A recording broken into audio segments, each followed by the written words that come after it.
Hello बच्चों, चलिए प्रश्न को पढ़ते हैं। इसमें लिखा है कि एक वस्तु द्वारा दूसरी वस्तु पर लगाए गए अभिलंब बल तथा उसी वस्तु पर लगाए गए कुल संपर्क बल के बीच बने कोण को घर्षण कोण कहते हैं।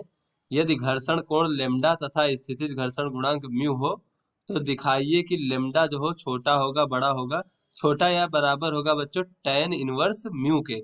तो चलिए बच्चों, इस प्रश्न की मूल अवधारणा को हम देख लेते हैं। बच्चों यहाँ पर मान लीजिए दो वस्तुएं हैं इस प्रकार से, और बच्चों ये वाली वस्तु जो है, इस वस्तु पर बच्चों ऊपर वाली वस्तु पर जो अभिलंब बल लगा रहा है बच्चों वो N मान लेते हैं, और इस वस्तु के द्वारा इस पर जो घर्षण बल लगाया जा रहा है बच्चों उसका मान हम F मान लेते हैं बच्चों।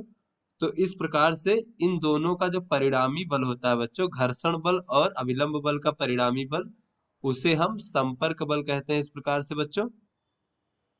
और ये संपर्क बल का जो अभिलंब के साथ बच्चों कोण होता है, ये इस कोण को बच्चों घर्षण कोण कहते हैं। इसे हम थीटा से प्रदर्शित कर लेते हैं बच्चों। तो यहाँ पर जो है बच्चों, किसी भी वस्तु के द्वारा जो घर्षण बल का अधिकतम मान है बच्चों, घर्षण बल का अधिकतम मान वो कितना होता है बच्चों? अधिकतम मान जो होता है बच्चों वो दोनों सतहों के बीच में जो स्थितिज घर्षण गुणांक होता है बच्चों म्यू, और गुणे उस वस्तु पर लगने वाला बच्चों अभिलंब बल या प्रतिक्रिया बल, इस प्रकार से N, ये बच्चों हमारा घर्षण बल का अधिकतम मान होता है।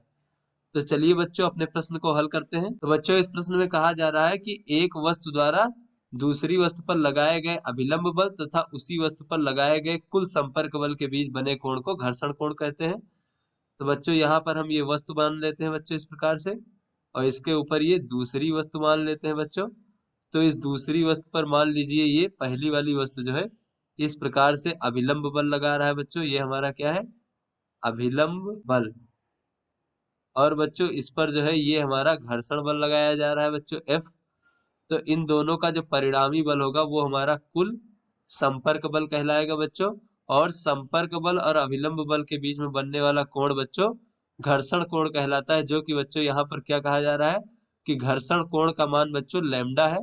तो बच्चों इस कोण का मान हम लैम्डा लिख लेते हैं। तो ऐसे में बच्चों अगर हम ये घर्षण बल को इस प्रकार से प्रदर्शित कर ले बच्चों, इस प्रकार से, तो ये त्रिभुज बच्चों ये हमारा समकोण त्रिभुज हो जाएगा।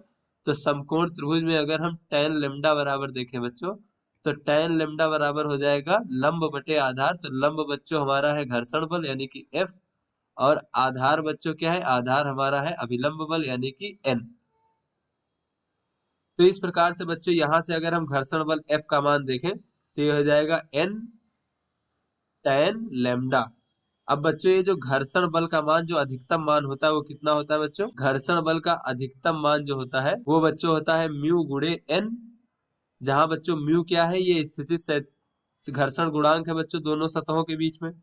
तो बच्चों ये घर्षण बल का अधिकतम मान है, तो यहाँ से हम कह सकते हैं कि जो घर्षण बल होता है ये अपने अधिकतम मान से छोटा या अधिकतम मान के बराबर होगा, इस प्रकार से बच्चों। तो यहाँ से बच्चों अगर हम F का मान रखें तो F का मान कितना है बच्चों? N tan lambda. तो बच्चों यहाँ पे रख देते हैं N tan लेम्डा छोटा होगा या बराबर होगा किसके? म्यू और N के। तो बच्चों ये N से N कट जाएगा, और ये हो जाएगा बच्चों tan लेम्डा छोटा या बराबर होगा म्यू के। तो बच्चों अगर हम tan को उधर ले जाएं तो ये लेम्डा जो हो जाएगा बच्चों छोटा या बराबर होगा किसके? tan इनवर्स म्यू के बच्चों, इस प्रकार से tan इनवर्स म्यू। तो बच्चों ये हमारा सिद्ध हो गया। तो आशा करते हैं आपको समझ में आ गया होगा। धन्यवाद।